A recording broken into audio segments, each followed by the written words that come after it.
questions into the chat box as we proceed.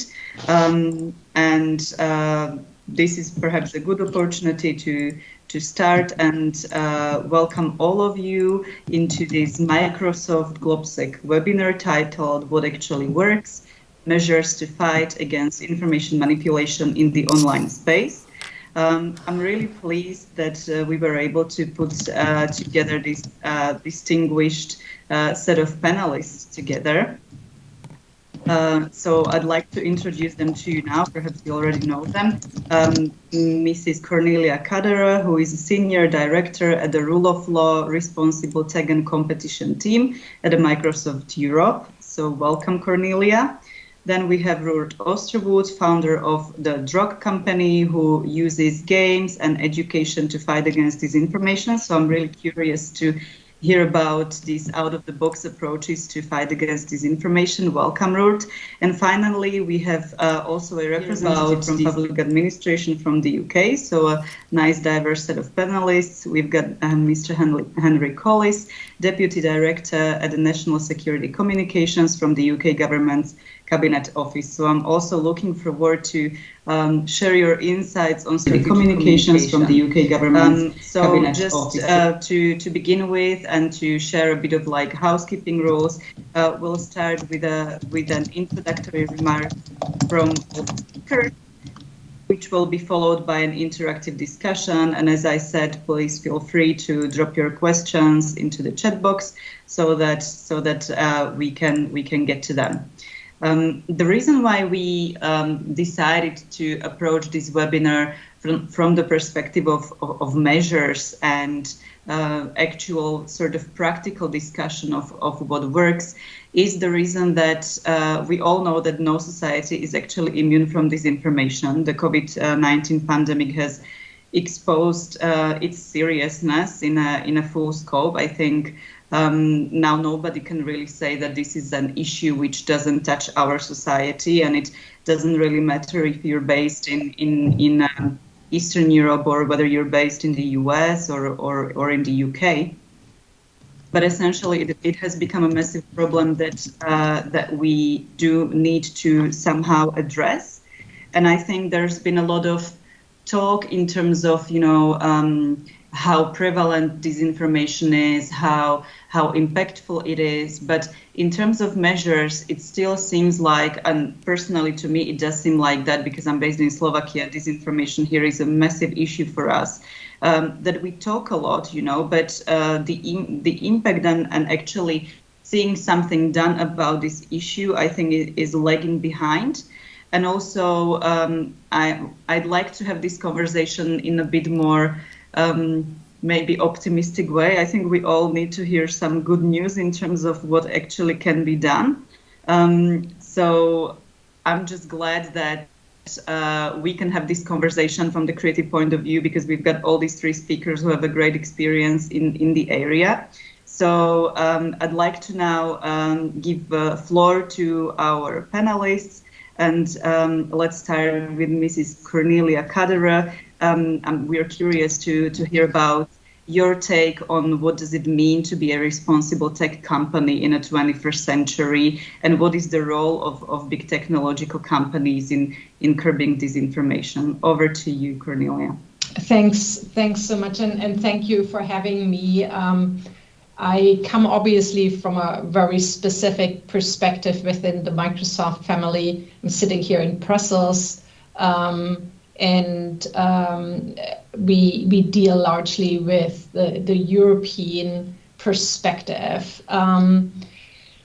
Generally, we believe that the creation of regulatory framework that protects our fundamental values here in Europe is one of the key and central questions that democratic societies are facing in the age of digital transformation. And disinformation is an existential threat to our democracies that we need to address. And I think, when you look at the election, many of the elections in recent years, you can see how impactful disinformation and misinformation can become. There's obviously more details to that. and what type of structures of democracies are potentially more robust in that case, and a lot needs to be sort of unfolded and thought about. But when I look at regulatory measures in the context of disinformation, that needs to be, of course, striking a fine balance between effectively countering mis and disinformation that are harming our democracies, while at the same time protecting freedom of expression and avoiding the creation of like a truth cartel, right? That's obviously, again, very, very important to sort of also look at history in how disinformation campaigns existed over time, with or without the technologies that we are having now, but of course through the technologies that has become exaggerated quite a bit. So in 2019, the European Commission, in cooperation with the tech industry, set global standards in the fight against disinformation through the European Code of Practice on Disinformation, which has served as an inspiration, if you like, for other regulatory instruments to counter disinformation around the world. As a signatory of the Code of Practice on Disinformation, Microsoft has always supported the objectives of the code of making the internet safer and more trustworthy. And we believe also that these voluntary measures that we have adopted have helped us make significant progress in reducing the overall presence of disinformation across our services. During the COVID crisis, there were additional challenges, and the Commission has set up a COVID-19 monitoring program that has demonstrated the success and the flexible nature of the code. So companies were tasked to provide monthly reports on the measures they have taken, very specific to the COVID-19 crisis. In the context of this program, we have been submitting regular reports to the European Commission since August 2020, highlighting our measures to address COVID-19 related dis and misinformation on our services, such as, for example, LinkedIn redirects any member searching for terms such as coronavirus and COVID to LinkedIn official coronavirus page, which includes authoritative information from, for example, the World Health Organization or national health agencies. Microsoft has also specifically taken measures in the context of Microsoft advertising that prevented a total of more than 10,000 of advertiser submissions directly related to COVID-19 from being served to users, of which a bit more than half were served to users in the European market between July and August 2021. So you can see that we're starting to be able to measure certain specific efforts a little bit more.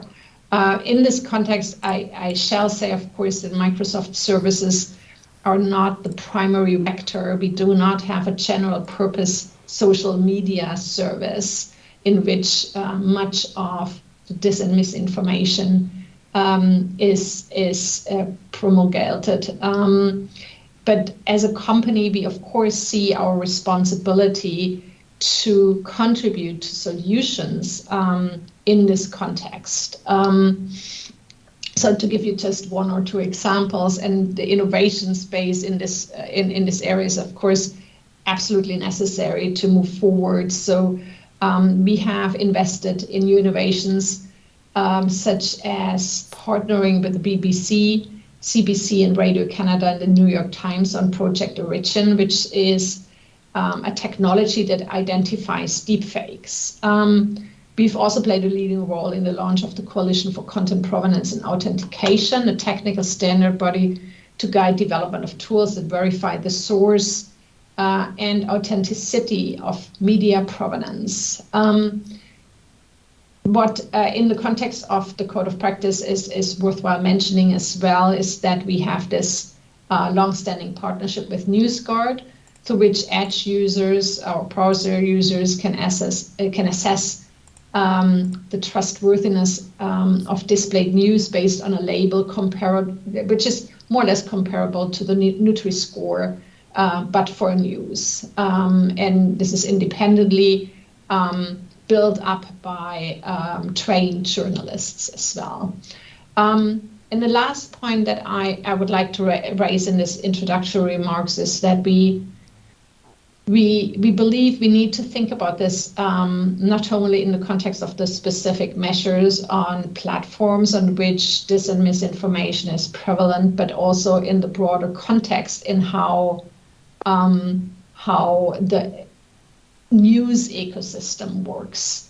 And there I would like to highlight that we have started and will reinforce how we can actually support sustainable journalism. Because one of the key elements in fighting mis and disinformation is not only to find ways identifying and preventing the disinformation, but on the other hand, you need to build out sustainable journalism. We believe that this healthy journalism ecosystem is a condition for information integrity and consequently for a healthy democracy. So these are just a couple of the activities that we do on our own that are, of course, now part of our commitments in the context of the code of practice. And just for the audience, you might or not be aware that the Commission has assessed the code of practice and has earlier this year published some guidance where they strongly suggested in how to improve the code of practice to make it even stronger and more effective. So as we speak, there is an effort going on to revise the code of practice and also to increase the membership of the code of practice, of course, also to understand that this code of practice is now at least seen by the Commission as a backstop co-regulatory mechanism in the context of the Digital Services Act that much more broadly regulates illegal and harmful content. And so at least for a certain part of the membership of the code of practice, there will be a close connection to regulatory element. So this code of practice, a voluntary code of practice, is now moving into a more co-regulatory arrangement. Still, in the context of the current discussions and with the guidance that was published, the Commission has made clear that the code needs to be accommodating different types of services that have different provenance of misinformation on their sites, and the size might also, of course, matter. The reach of the services might matter. In this context, again, it's significant that we have now an increased membership that have applied to be part. And an increased diversity of potential signatories once the new code is agreed upon. That also includes civil society and fact-checking communities, and we do believe that this is actually quite helpful to bring all stakeholders in the boat as the effects and will hopefully be that we have a diverse mechanisms and more solutions that can be effective. And of course, in this context, I hope I can mention that GlobSec has decided to become a signatory to join this effort as well. So just as to conclude these preliminary remarks, this dialogue in how to find solutions is incredibly important. The information and data that the researchers and public authorities require will also be important to allocate resources most effectively and have an informed regulatory dialogue around dis and misinformation. So in this context, we are very committed to the code and more globally, of course, to to do our part in fighting this misinformation. Thank you very much, Cornelia, for this nice, summary of everything that's been going on in terms of regulatory efforts within the European Union. There's a lot, and I also particularly like the stress on the role of good quality media, because we all know that although the digital revolution has brought numerous advantages to all of us, it also has this unfortunate impact on financial sustainability of good quality media, which, as you rightly pointed out, is a precondition for a functioning democracy. In Slovakia, for example, we actually do have great quality media, and some of them found very good sustainable funding models for themselves. However, we have this crisis of trust in the mainstream media. So that's a big issue, which basically we all somehow need to resolve. And I'm now curious to see Ruur's perspective on what can these kind of out-of-the-box creative approaches, such as gamification, do in terms of, inoculating people against disinformation, because I believe that's a large part of the discussion, and also it can be something very interesting and inspiring to discuss, because potentially, if you have any data on how successful some of these efforts are, these types of activities can perhaps be scaled up. So yes, over to you, Ruur. We're curious to hear your story. Thank you. Let me share my presentation with you. Why is it not here?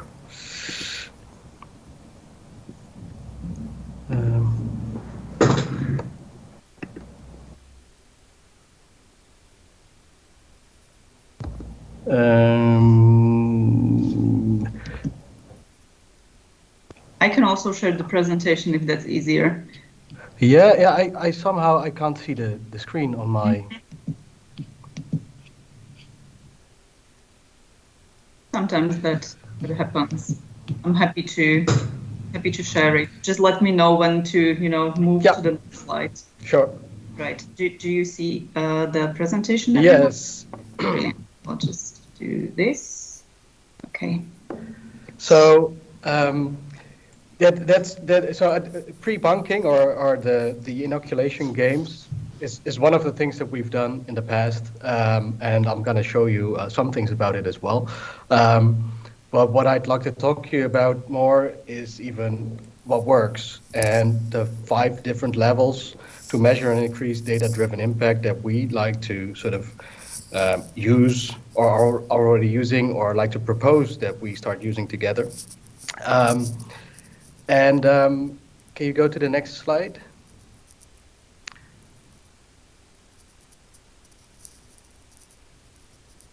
So this is something I want to show you. There's a QR code. Please scan it with your phone so you get access to the article. Before I talk about impact, I want to talk about the problem. And as Miroslava said, we need to go for the solutions. And I'll definitely get to that, because that's what we like to do, create solutions. But the problem is, and I think this article by Joseph Bernstein in Harper's Magazine is a very, very good one. And it's very hard on some people's or organizations. And I think what he says is true. The most comprehensive survey of the field of counter-disinformation has gobsmacking deficits. It fails to explain why opinions change, what the prevalence and reach of disinformation is, and that we still lack a common definition. And Miroslava, you said, like, in Slovakia we have a lot of problems. For me, that same thing happened when I was talking about disinformation to a crowd of Ukrainians. And I realized that we all think disinformation is a very big problem and we need to do something about it. We were not talking about the same problem. I was talking about troll factories trying to radicalize people in social media, and they were talking about turning on their TV sets. So if we want to address the same problem, we need to start understanding the differences in the problem, and we need to come up with a better definition than mal, mis, and disinformation as a sort of, hey, this is how we can describe disinformation. So if we go to the next slide, I'm going to talk to you about data-driven impact on interventions, some of our own, how to scale those, that impact, how we think about the belief system that is actually more, maybe even more important than the informational element of disinformation. What we call disinfonomics as a definitional system that we can use. So it's a solution actually to solving the definitional problem. And the governance, and I'm also very curious to hear other perspectives on that as well. But when we're heading into the next 10 years, there's going to be some very much needed types of governance in this field that are not there yet, but should be, and how should that look like? So if we go to the next slide, let's talk about some impact through interventions, which is also a thing. I mean, Joseph Bernstein did not write about that, but even in countering disinformation, we often don't know how effective it is what we're doing. And if we go to the next slide, I can show you what it is that we've done with our games against disinformation. So the games that we've created in the past, Bad News, Harmony Square, Henry and his colleagues actually worked on Go Viral together with us, which is a COVID disinformation game. And what we've been doing in the games is inoculating people. So we teach you the tactics of the bad guy, and while you're playing the bad guy and crossing ethical boundaries and doing really harmful stuff in a funny way, you start to realize how you can be manipulated online on specific different tactics. So trolling, polarization, using emotion, etc., that kind of stuff. And what we've done with the games is they're free to play online browser games, and we put them online and people started playing them. We've had millions of people play it. But we built in a pre and post survey in every game. So everybody who played the game got a question like, would you like to participate in a small survey for scientific purposes? And that led to the fact that even within the first week, we had a number of 20,000 filled in pre and post surveys all around the world, where we could do a preliminary research on, do people actually get better at recognizing techniques of disinformation after playing our game? So what you see here is a lot of colors and a lot of very, very, very small text, but it shows the research that we did together with Cambridge University. And on the left side, you see the level of recognition of manipulative news, or like fake news, or whatever you want to call it. It's not about the topics; it's about the techniques that we put in there. And on the right side, you see normal news, where of course we don't want to have an intervention where people start to distrust everything. Now, what we see on the left side is that there's a continuous pre and post. So there's actually 4 different pre-post bars there. And we see that every pre-post, we see that the post bar is higher than the pre, which means that there's a significant increase in the level of recognition of disinformation tactics after playing a game for 20 minutes, which was fun as well, and people liked it. And nobody thought that we were telling them what they should be thinking. We just showed them how you can destroy the world. And nobody eventually really wants to destroy the world, so they get better at understanding how to not be manipulated. And on the right side, we see that the normal articles, people don't change their opinions on them. So it's really those techniques that were involved, and you can see the emotion, the fake expert, conspiracy theories, fake news, how that affected participants. So we've spread this out over different topics. We're also doing, for instance, radicalization games now, because in my opinion, what we're dealing with is not a difference between true and false, but a radicalization system where people get lured into specific ideas and then are really hard to get out of. And even though they maybe rationally know something can't be true, they want to believe it. And that is a bigger problem than telling people what is true and what is false. Now, this is fun that we've done this, but this is just our games. If we go to the next slide. What did I want to say with this? The thing is, when we're talking about interventions, for the past 5 years, I mean, we've been in the field since the Maidan Revolution, because I was studying Russian studies and I got so frustrated. That was for me, and I think for a lot of people, the beginning of the counter-disinformation field. And from that moment, we saw that the reflexive idea was that there's a sender, there's a message, and there's a receiver. And if we do an intervention, we need to address one of those three things, because that is the system. Whereas I think what we've seen now in 5 years is that, like I just said, we're not talking about linear facts. It's not about psychology, but it's about psychology, sociology, and technology. And together, that is a belief system, which is absolutely not linear. A sender can be a receiver, and the other way around. There can be influencers in the middle that have a bigger effect, sort of super spreaders, etc. So the real world is much more messy. So when we're talking about interventions, it's not as easy as saying, this is trustworthy, so now the message is cleared. Well, we need to be creative to find solutions that actually work in that other system. If we go to the next slide, how do we scale this? So what we've been thinking about is, it's funny that we could Cornelia, could you mute yourself, for the keyboard is interfering. Thanks. So if we go to the next slide, what we've been thinking about is, how can we scale this worldwide? Because if we have a system that already tries to find out if something is effective, why don't we do that for all news literacy?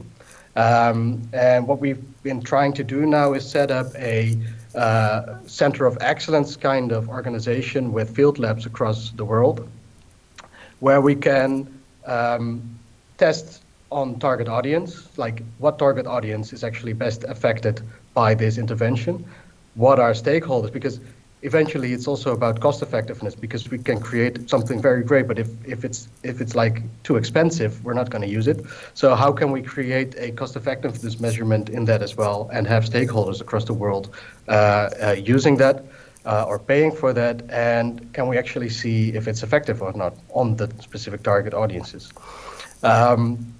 And we're building a tool now to have that survey that we had built into our game in a sort of bigger structure, where we can have a understanding of how much does this intervention cost, what is the effect, and on what target audience. Now, if we combine all that, then we come to the next slide, which is even more colors. This is what we call our real-time intervention matrix. And this is just a mock-up of 5 minutes. So if you don't understand anything about it, it's just meant to look impressive, but it's what the idea behind it is that we can map out different target audiences and the effect of an intervention on those target audiences, so that we actually understand what we could do in a specific region at a specific moment when we think there's no need to educate from like the childhood, and then in 20 years we have a news literacy campaign that has affected everybody here, but that we can say there's a urgent threat here. We think we can use, for instance, a gamified solution that we can roll out here within a month, and then let that run for half a year and then have an effect. So if we can map out all the interventions on a similar matrix, we should be able to be better at understanding what intervention should happen at what time, and maybe even if some interventions are having negative effects, like the red collars, for instance. Now, if we go to the next slide, the other thing that Joseph Bernstein mentions in his article is we've seen the terrible things happen. I mean, we've seen with the Lisa case, the people in Germany on the streets. We have seen the capital being flooded with people all radicalized and influenced online to do stuff. We've seen people get murdered in India because they were driving in white vans.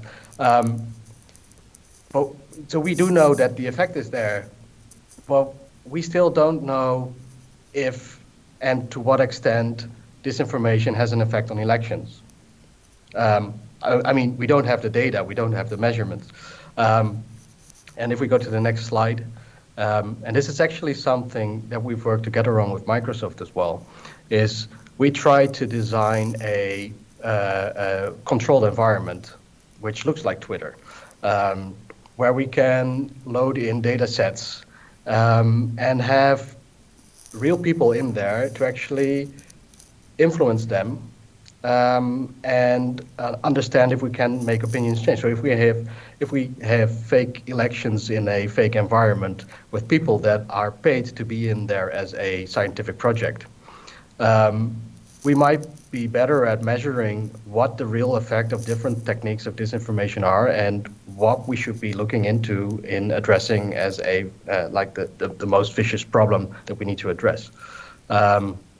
We see it as the Matrix, where Neo has to jump off a building in the construct, which is a loading program, which looks like the real world, but you load in a program and you can alter the rules. So he's able to jump off a skyscraper and don't die. Now, as trying to research disinformation has always been very difficult because, hey, freedom of speech, no interference, we shouldn't be the bad guys. We are now going to do, also with the University of Cambridge, a very large study on can we change people's opinions in that space, and to what extent now do we then understand how much effect it has on elections.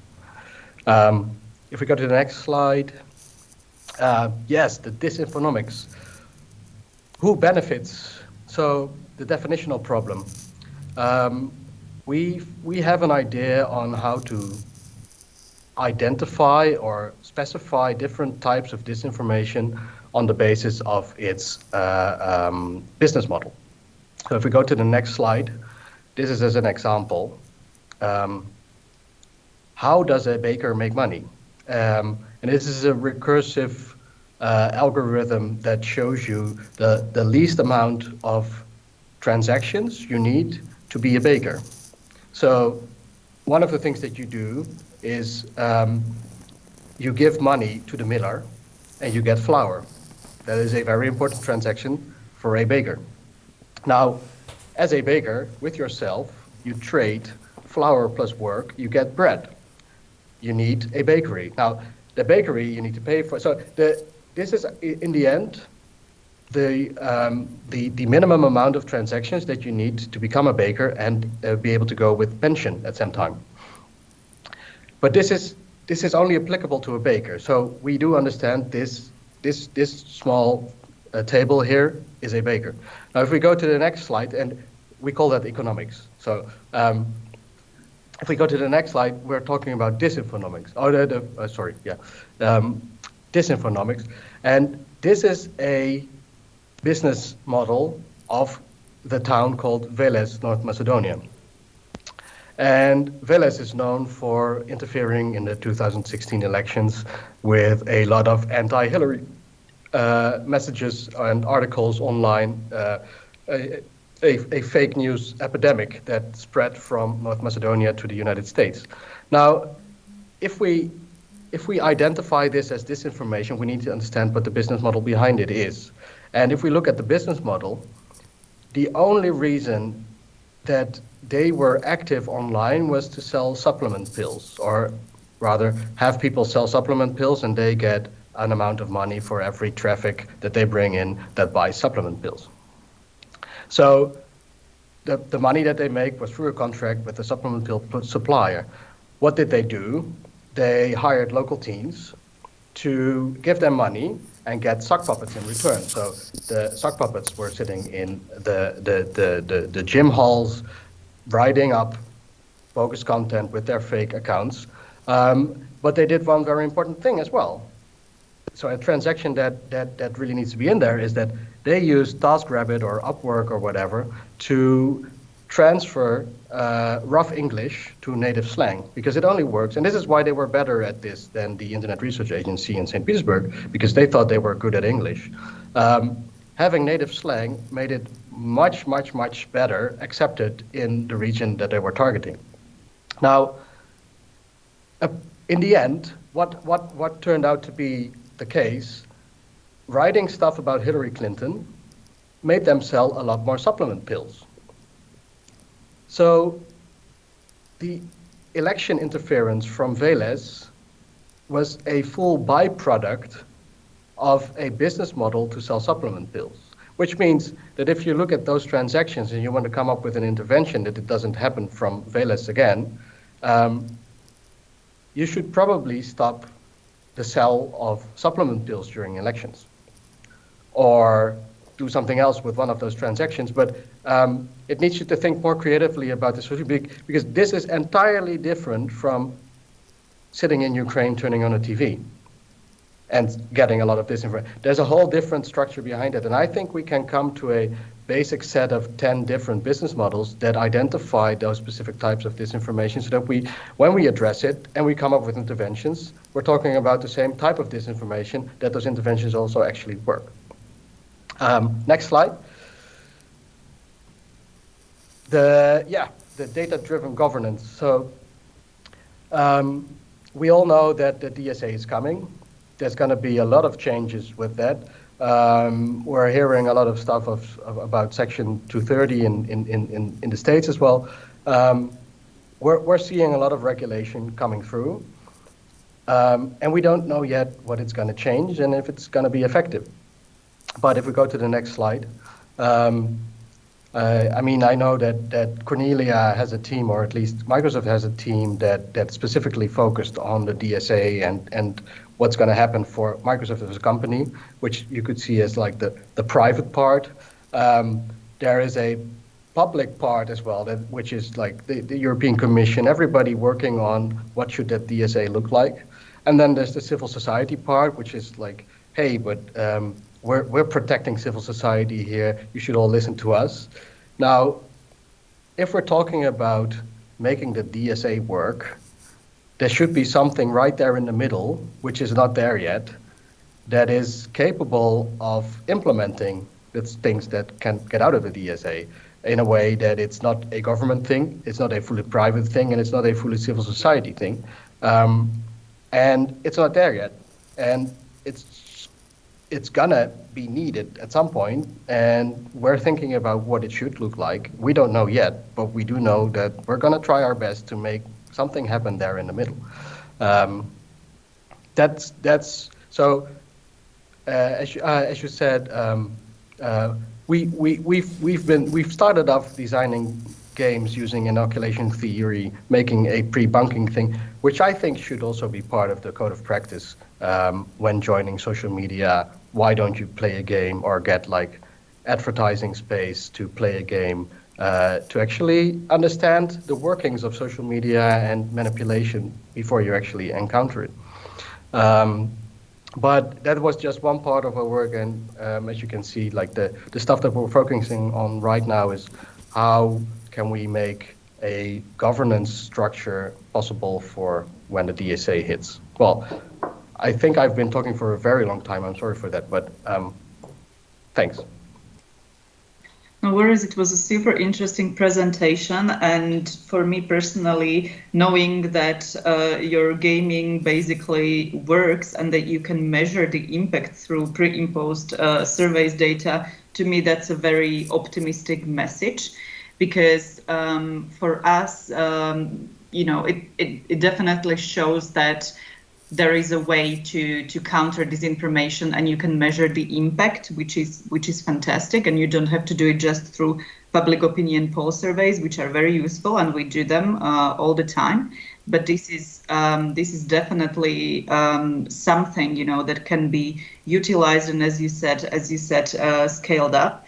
Also, very interesting point on this DSA element and the need for independent oversight. There's definitely, a lot of important details to be worked out. But right now we have heard from two representatives of the private sector. So I'll give a word to Henry, who can tell us a bit more from the perspective of a civil servant and public administration on what actually works, because I know that in the UK, you are one of the leaders in the field of strategic communications, and for countries in Central Europe, I know that we have a lot to learn. So we'll be happy to hear your insights on this information. Over to you, Henry. Thank you very much for that introduction.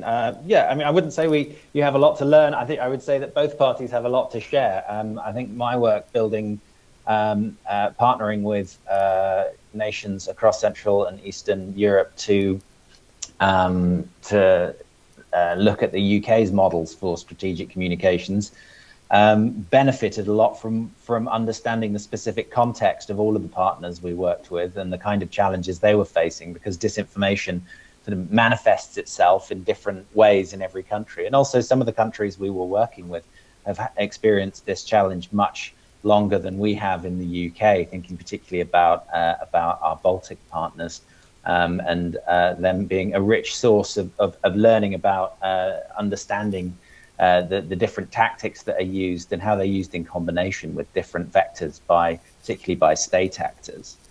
But I was really interested to hear Cornelia and Ruud's comments there, because I think these are ideas that are at the forefront of where we are on this challenge, as we've sort of worked on it in different ways over the last 5 years, I think, since it became a really pressing policy challenge in the UK, one that we recognized we needed to do something about domestically. We'd thought about how we counter propaganda for a number of years. We'd worked specifically on developing our programming for countering Russian disinformation in Central and Eastern Europe. And there was a realization, I think, after 2016 and going into 2017 that we needed to do something about this domestically. And we actually learned from a lot of our overseas work. And I'm pleased to see some of my colleagues who are heavily involved in that work on the call with us today. So I'll be sure to reference it as much as possible for them. But thinking domestically, as we looked at this problem as a group of civil servants, not just communications people, but policy and operations people from a number of different government departments, we were thinking about this challenge in a number of different ways. It was, on one hand, it was a problem, a challenge arising from this family of issues we call internet harms, like the things that are problematic about how people have engaged with the internet. And so we saw it as an internet harms problem, which is very sort of threat agnostic. We saw it as a defending democracy problem because disinformation targets elections, as has been mentioned a couple of times. And that's obviously of particular concern because it has the potential to undermine people's faith in our system and their willingness to participate. And that potentially causes a number of sort of a cycle of doom of people disengaging, and of course it no longer represents their interests, so they become further disengaged. And it's also a challenge, as I referenced earlier, it's a challenge of a national security challenge in terms of state actors and non-state actors. So we came up with this way of organizing all of our activities, sort of the broad buckets of activity that we could organize our efforts around. And that's a framework that some of you may have heard me and colleagues talk about before, that we call actor, environment, and audience. And what that means simply is that there are actors who exploit the environment to mislead audiences in support of a number of different objectives that they want to achieve. And so those are the three elements of this problem that we can actually have impact in. And those ways that we can have impact are through a number of different policy or regulation or legislative interventions, as well as, of course, communications, and that's where I come in. So what are the different activities in those three areas? Well, actor really refers to recognizing and understanding the different kinds of motivations that people have for creating and spreading disinformation, and setting up the capabilities to actually monitor and detect those so that we can really understand who they are, why they're doing it, and understanding crucially what they're trying to achieve. And we recognize a number of different actors when we do that. We think of course, the ones I've mentioned, the big ones, state actors, non-state actors. We've seen various insurgent and terrorist groups use disinformation for a number of different purposes. But we also recognize that other ideological interests use it, as well as people that are using it, as Ruud mentioned, for commercial purposes. And then there are also attention hackers, people that are sort of doing it for, in the terminology of the community, doing it for the lols, because they get a kick out of generating an impact online and changing people's behavior. It makes them feel energized and relevant. So there's a number of different types of activity that we recognize. And I think COVID-19 brought some of that really into sharp focus for us as we saw this huge event unfold, having sort of changes in the pattern of life, changing the way people sort of shared information and heard about things, and tapping into a number of different sort of vulnerabilities that they had. We saw a number of actors come out of the woodwork. Some of the first ones we saw were people that were spreading false cures, and they were spreading incorrect information about the way COVID spread or was transmissible, so that they could sell quack cures, as we call them, for commercial profit. But we also saw various extreme ideologies trying to exploit it. One curious one in the UK was various groups promulgating the idea that COVID was spread or exacerbated by 5G telecoms towers. And this translated into real world activity by some of these folks congregating, organizing through the internet, and based on these false beliefs, congregating at 5G towers and trying to burn them down, which of course becomes a law enforcement issue. But then we also saw various states trying to use disinformation in different ways. And a great example of that is particularly during as vaccines started to roll out. And I think some of you will be familiar with a famous case last autumn, the so-called monkey vaccine case of disinformation, where individuals that had been involved in originating content for an anticipated disinformation campaign that would claim that the AstraZeneca vaccine would turn you into a monkey because it was based on ape DNA, was actually exposed because individuals involved in it went to the newspapers, went to the Times newspaper, who publicized it before it became live. But there was clear intent from state actors as well. So in terms of how we, the capabilities that we've built to support this area of activity, various monitoring detection capabilities exist across the UK system now, and we continue to learn about not only how we can work with in different through different media and different platforms to understand how disinformation is spreading, but of course to sort of recognize the different tactics and techniques that are being used through those platforms. And there's teams that look domestically, that look very short term on a reactive basis, like our rapid response unit here in the UK, who can turn things around in a matter of minutes. And for example, when they were detecting instances of people trying to organize around burning down 5G towers, they would refer those pieces of content to the service providers because they breached the terms of service. And of course, they have these trusted flagger relationships for taking content down rapidly. We have our open source unit who work closely with my colleagues in the Foreign, Commonwealth and Development Office, who look at, who try and understand the vulnerabilities and the risks and the trends overseas. And then we have a disinformation analysis team who work in our Home Office, our Ministry of Interior equivalent. The second area I mentioned was the environment. This is sort of recognizes that disinformation is nothing new, but what's really changed the way that disinformation impacts societies is this huge transformation in the way that people create and share and receive information, which is largely driven by changes in information communication technology. So communications has less of a role to play in this area, but I think this is where Cornelia's comments sit squarely and very relevantly. It's about what are the policy and regulatory and legislative and program-based initiatives that we can come up with to make sure that there's the environment, the information environment, doesn't support disinformation, doesn't allow it to flourish.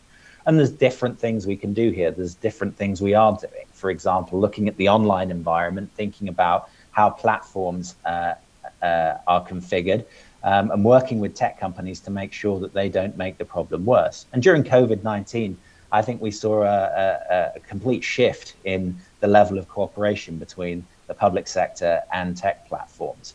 And the recognition that this was a shared challenge globally meant that platforms became very willing to make sure that content that might be misdirecting people or misinforming people about COVID-19 was something they were keen to make sure people were steered away from, so that they were steered towards trusted sources of information in the relevant jurisdiction. But of course, some of the points Cornelia made are highly relevant here about a thriving, diverse, and some cases competitive media environment. If there's not a pluralistic media environment, disinformation will thrive. And that's the basis of a lot of the UK's programming overseas, where we seek to make sure that there are strong, independent media outlets that can actually provide alternative opinions. And of course, to make sure that there's engaging content on platforms and channels that will reach audiences that are vulnerable to disinformation. And then, of course, yes, the regulatory and policy aspect of how we actually address this problem. So those are the ideas and activities that we've generated to improve the information environment. But finally, and I think this is one of the key things we want to talk about today when we think about strategic communications and what works, the audience.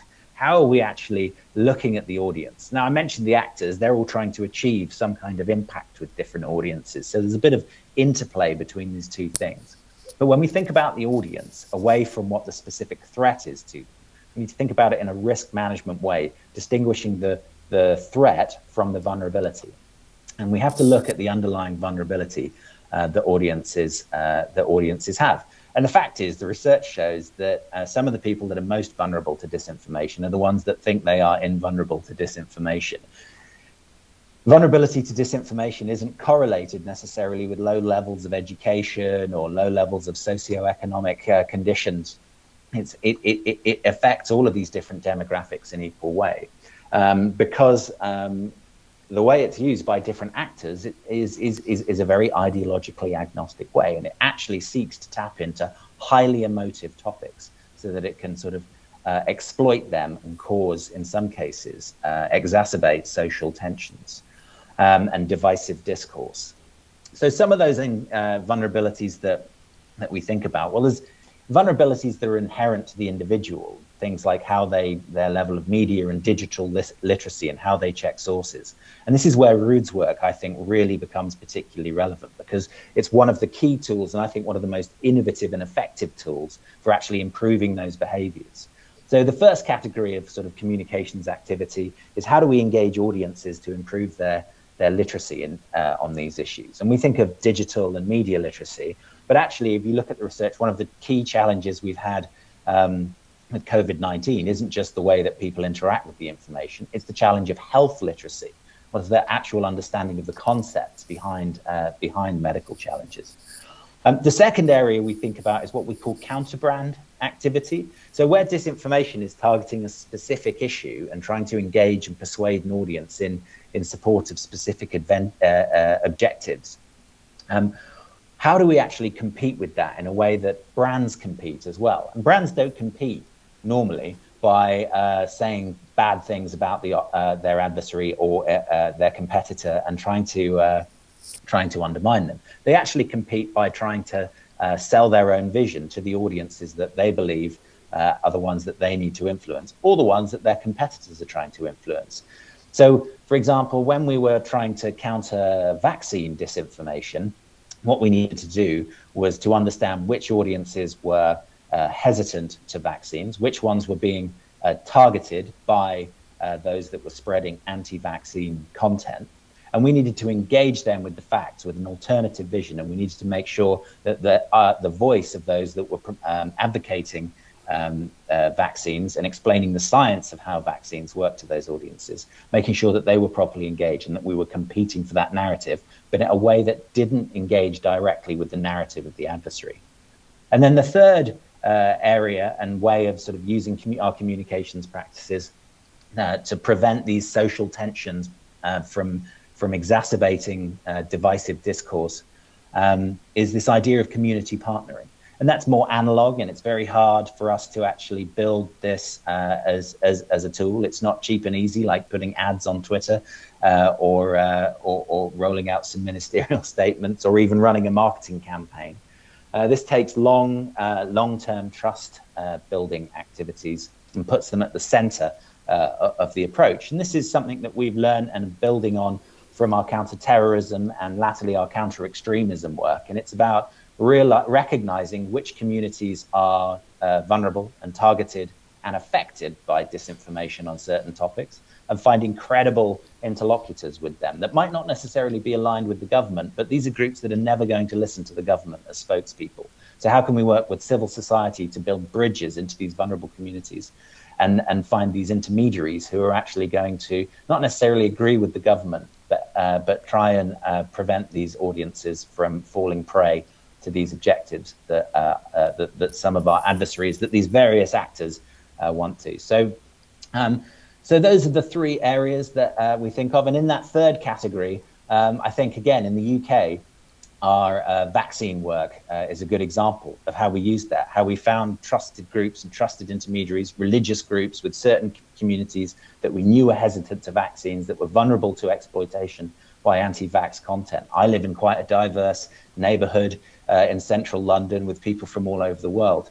And at the bottom of my stairwell is a picture of a local imam from the mosque who says that he's been vaccinated and encouraging his co-religionists that live in the community to be vaccinated as well. And here's someone that's not associated with the government, but is reaching out to his community and persuading them to be vaccinated. So that's, I think, our approach of how we try and draw all of this together and the role that strategic communications plays within that, both domestically and, of course, as we work with our partners overseas. So I'll leave it there, and I think we're on to questions next. Is that right?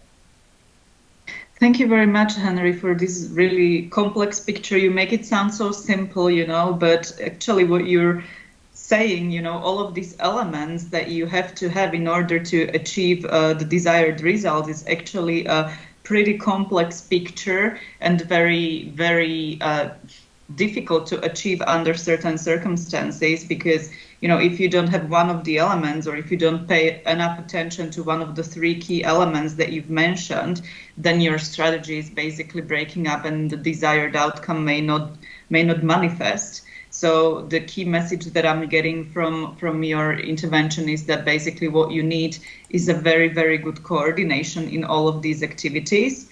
But I'm really glad that we now have this broad overview of what can be done in terms of partnerships also between private sector and public administrations, because obviously, and civil society and academia, because this is not a problem that can be kind of just sorted by one of these elements.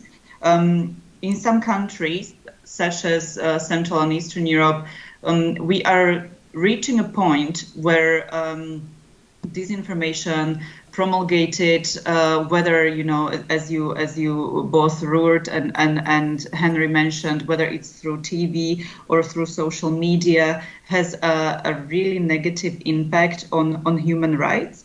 And we're not just talking about when states are adopting sort of knee-jerk legislations to prosecute disinformation, which can have terrible, obviously, impact on freedom of speech. But also in terms of right to non-discrimination, because we have a lot of minorities which are being badly affected by the constant stream of disinformation campaigns, which they are being basically the target of. So there's a lot of stereotyping.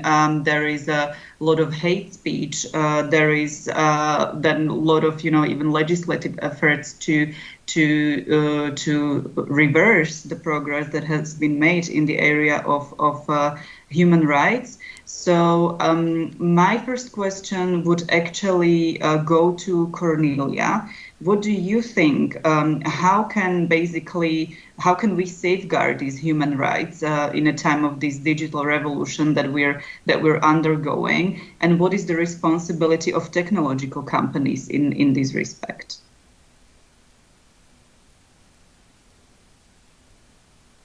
You need to turn on your microphone, Cornelia. Thanks. I think that happens in any of these calls, right? Someone forgetting to turn on microphone. Sorry for that. Look, I mean, first of all, I was very impressed by the holistic explanation from you, Harry.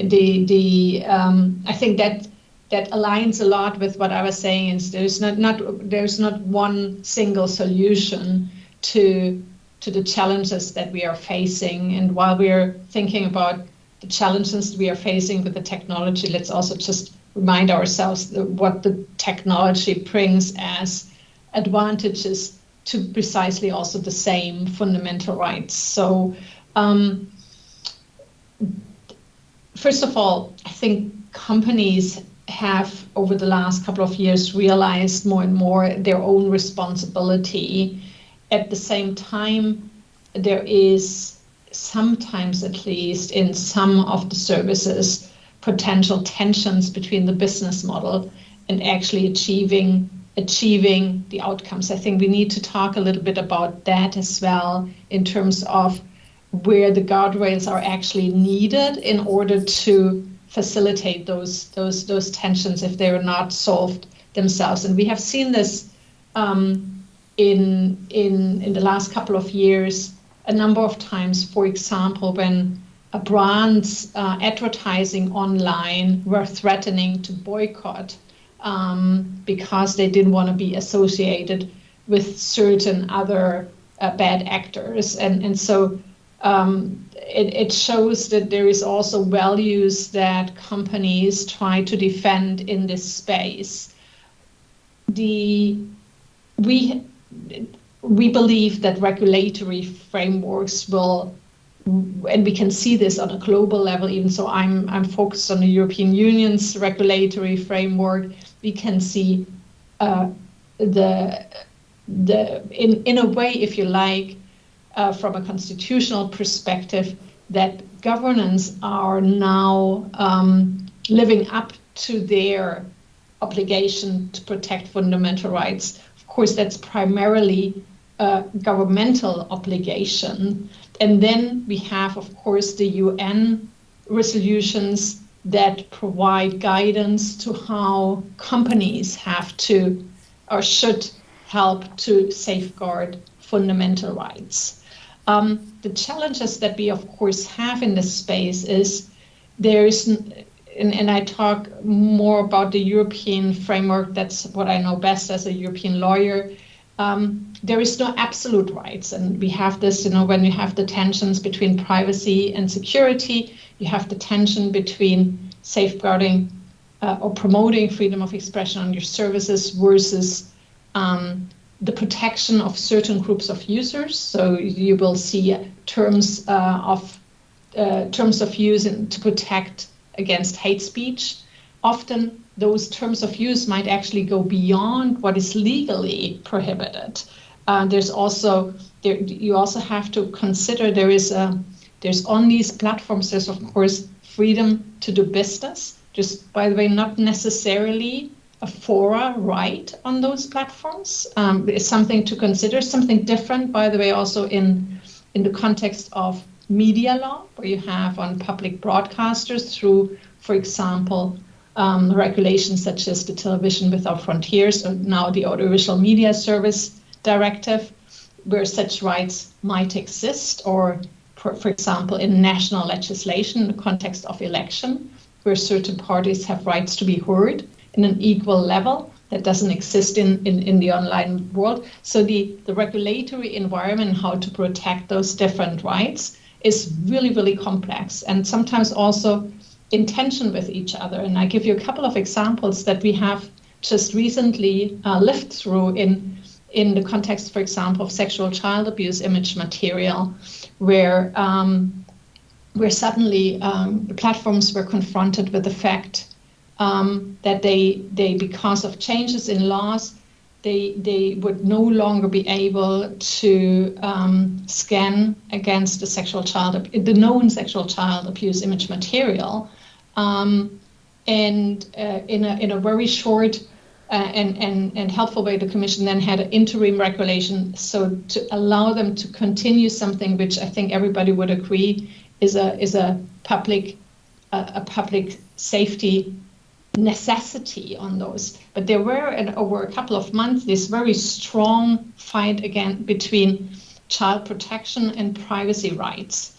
We see this also in the context of end-to-end encryption, where we have very strong debates around the capabilities of law enforcement entities and the right to privacy. So we're living in a it's not an easy tool or an easy way to actually protect the fundamental rights, because you need to accept that there might be certain trade-offs. And what I have seen is that I think most companies really try to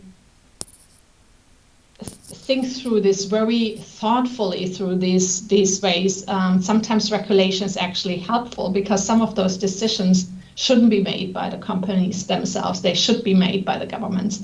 But overall, your simple question or straightforward question, how can companies protect those fundamental rights? I think companies are trying hard to make those balanced decisions in the technology, in the terms of use under which they contract with consumers. And sometimes we need also rules around those that make some of those decisions as well. So again, here I would almost say it's really where governments and industry need to come together and really think through these issues jointly to come to the right conclusions. Thank you so much, and for highlighting the tension, because that's absolutely true, right? I remember that just a while ago there was this conversation on Apple products, essentially, and the end-to-end encryption, in the context of child sexual abuse imagery being shared. And to be honest with you, it's a very sort of problematic situation where you have to pick between two rights that are basically essential, and you have to make the decision about which one is more important, or how, or even is there a way to somehow safeguard both of them. So you're absolutely right. We've got a question for Mr. Colles, so I'm just gonna read it out. You have said that the diversity of media is important for countering disinformation. However, isn't it more about the quality of media? Many people from groups vulnerable to disinformation complain about the fact that the quantity of information in the online space can be very misleading and confusing, and that is why they are easy targets to disinformation. What would be your response? Yeah, well, it's a bit of both. I mean, I probably misspoke. I think our specific wording on when we talk about this issue is making sure there's a diversity of quality media. But no, I think that's absolutely right. It's the multiplicity of information sources that becomes so confusing. And I mentioned this huge transformation in the information environment that has happened over the last couple of decades. And the big thing that's happened is that we've the media that used to act as some kind of, custodian and trusted gatekeeper for information, and we relied on the quality of certain outlets, particularly, newspapers and public broadcasters were all viewed as trustworthy custodians of balanced reporting and quality media. And with those, the sort of influence of those gatekeepers eroded, yes, there's a multiplicity of sources that people can't trust. But where there is a high concentration of large media outlets, even if they are relatively trusted, the partisanship of those can become a challenge as well. So I do think it's about making sure that there is a diversity of quality media outlets. And what do we mean by quality? It's that people actually trust them. They might not agree with the views that they contain, but they trust them to be sort of adhering to journalistic standards and reporting in a trustful way. Thank you, Henry. Cornelia, would you like to react to that? Yeah, I just wanted to refer to there is a lot of work that is done in Europe that monitors media pluralism, and there is really interesting surveys, and they are per country, and of course it looks very different from one country to another in Europe.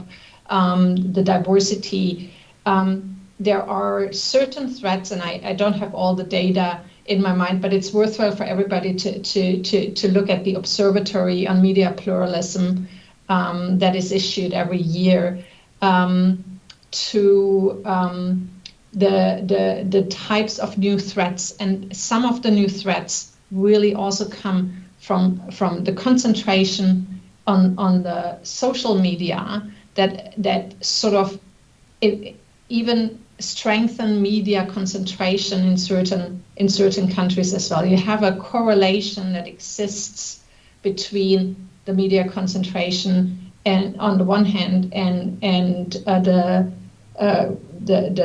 concentration of market power in the social media space as well. So there is a correlation here that we should pay in particular attention to, and that has been a part of the discussion, certainly also in the copyright directive and the implementation of the copyright directive. Don't forget that the copyright directive now at least introduces a right for media outlets to be remunerated for the content that is otherwise freely available through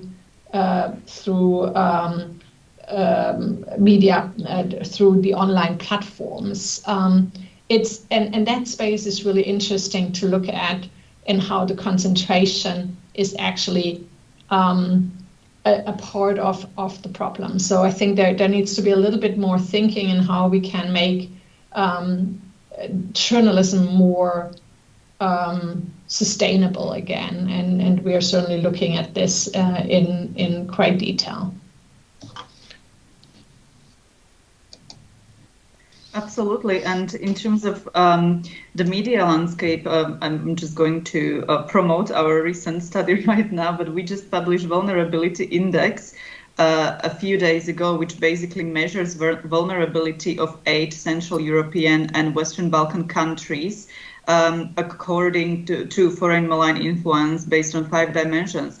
And one of the dimensions that we have assessed is the information landscape in each country, because basically we exactly took this stand that it's not just about, obviously, diversity of media landscape is a big aspect of it, but so is the media freedom, so is the concentration of media ownership, so is governmental control over media, and so is the trust towards media. Because as I said at the beginning, in Slovakia, actually we rank very well on the diversity of media environment. Our media environment is actually pretty good, even compared to countries such as Austria. But the population is not trusting the mainstream media sources, even though they are good quality media sources. So this is an essential question, and one on which Henry touched upon briefly, which is about building trust in the communities where you don't have that trust anymore, and the need to essentially search for intermediaries which could essentially build this trust. But obviously, once you lose this trust, I guess it takes a long time to rebuild it. There was one more question in the chat box, but it was for me, I guess. It was a question about Slovakian police debunking efforts and whether they are effective and whether they can be improved. This is actually quite an interesting case study. Slovak police is one of the channels on Facebook which is capable of engaging audiences in a quite an efficient way. So I do think it is a good example of perhaps not always debunking, but just generally doing good strategic communication. That is not to say that they never do any mistakes. I think some of the posts which they sometimes post can be a little bit borderline, not to everybody's liking. But in general, I think they have done a great deal of explaining, especially during the COVID times, and addressing the disinformation related to COVID.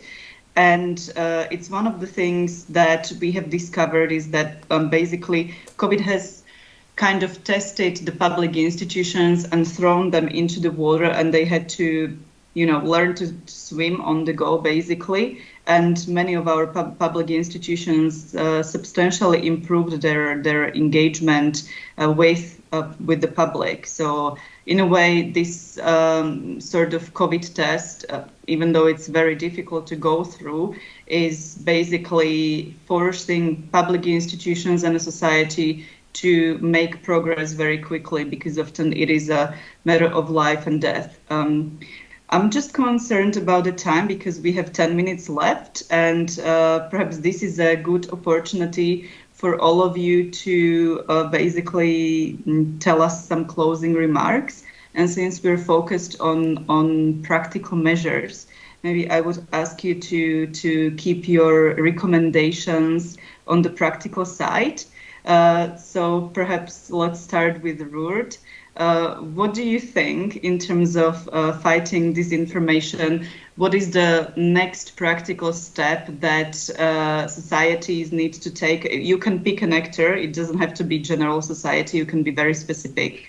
That can really improve our issue with disinformation. What would be your advice?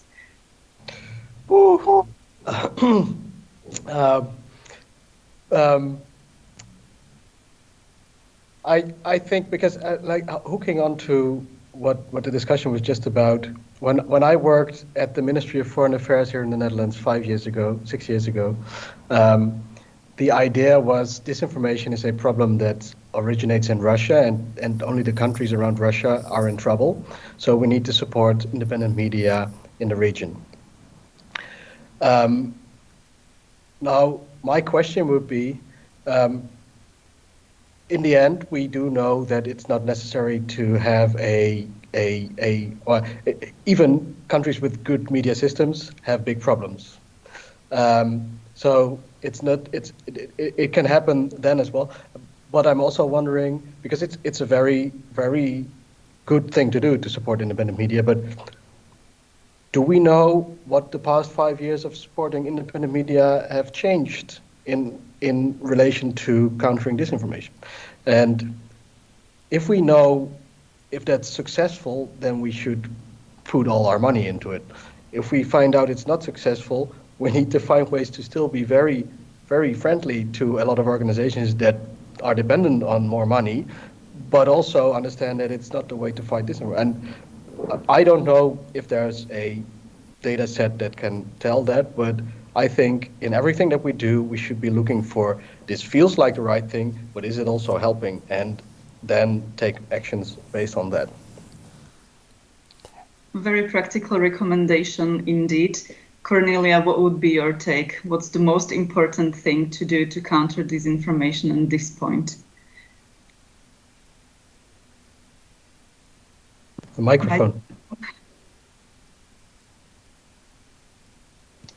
And it shouldn't happen to me twice in particular, right? So You see, I will stick, and this is eventually not in stark agreement here. I would stick to the fact that we need.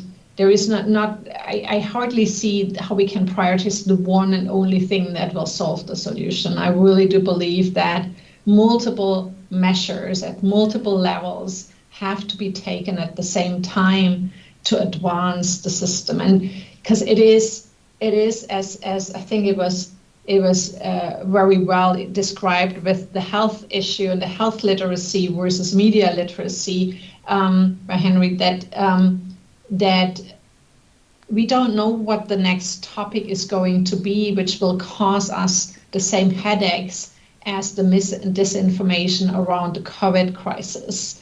Or currently, I think the next level here is what can we do to get more people being vaccinated? And if we I think we probably need to take the specific threat and then look at this specific threat and then see again and I agree with everything was said before. We need to then analyze, so what is the specific issue on that specific threat in the specific audience, which is different in one country to another. I know Germany and Slovakia, both. I come from Germany, I'm in Belgium. Belgium has a very high, comparable high vaccination rate. Germany rather not, and Slovakia I think is very low, unfortunately, at this stage.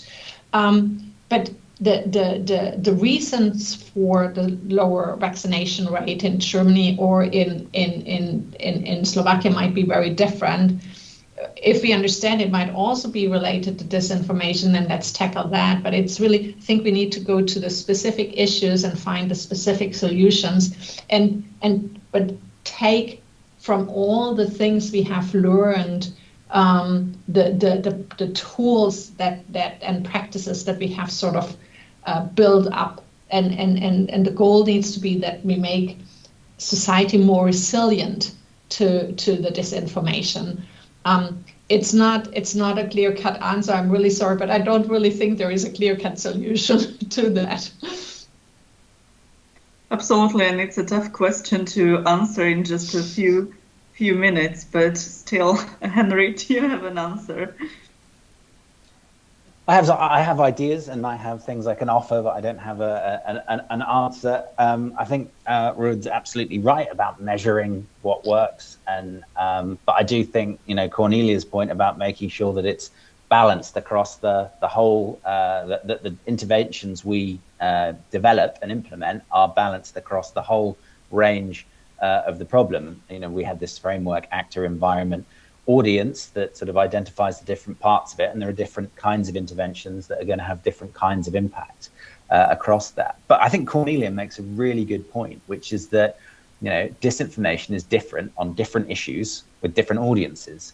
One of the things that I think COVID really showed, and that we fed into our lessons learned, is that every major crisis or public policy issue comes with a side helping of disinformation now. There are various contingencies we're developing in my country that we recognize are going to have a disinformation component, and that has to be built into planning from the start now. And that's a fundamental change to how we operated 10 years ago. So, or even before. I made a point in a lecture yesterday that that when in the 90s we had this huge problem of animal disease in the UK, the foot and mouth disease, and that would have, in this day and age, come with a huge amount of disinformation about what was happening. Likewise, as we look forward about what we can expect in the UK, there are certain sort of large-scale funeral preparations that might be underway in government, and we recognise that is going to come tragically, when it does, with a huge challenge of disinformation alongside it.